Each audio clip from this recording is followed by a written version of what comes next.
Yo, it's been a popcorn. In 1980s Hollywood, adult film star and aspiring actress Maxine Minx finally gets her big break, but as a mysterious killer stalks the starlets of Hollywood, a trail of blood threatens to reveal her sinister past. The film is the third and possibly final installment of a planned movie trilogy. Movie X is set in the late 70s and tells the story of a small film crew producing an adult film on an elderly couple's farm. The shoot is interrupted by the couple revealing themselves to be homicidal psychopaths.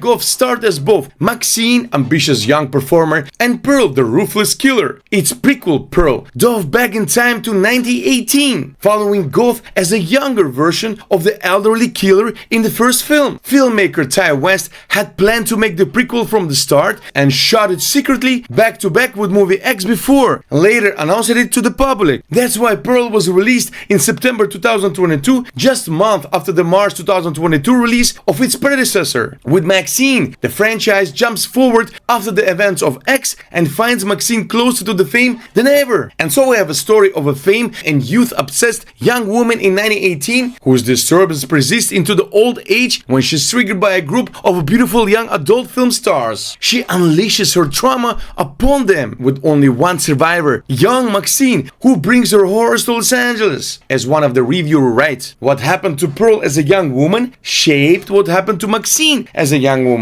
which will shape the way Maxine lives in Maxine 2024. Filmmaker Ty West has shared that his movie Maxine will tie into the real-life serial killer Richard Ramirez, known as a Night Stalker. The film will be a murder mystery set against the backdrop of fear and paranoia caused by Ramirez murders. Filmmaker Ty West explains that the movie is connected to reality and not just pure entertainment. The story's themes revolved around the violence tied to sex, fame, and filmmaking, linking it to Manson murders and the Black Dahlia murder as well as Ramirez crimes. The film will feature references to 80s Hollywood and filmmaking, including an ad to Base Model from Psycho, which aligns with Ty West's aim to deconstruct slasher films and their portrayal of women. No matter what happens to Maxine in the new film, Goth is sure to deliver an outstanding performance. Goth has always been a great actress. For example, see A Cure for Wellness and Nymphomaniac, but West's trilogy has allowed her to showcase her talents more deeply.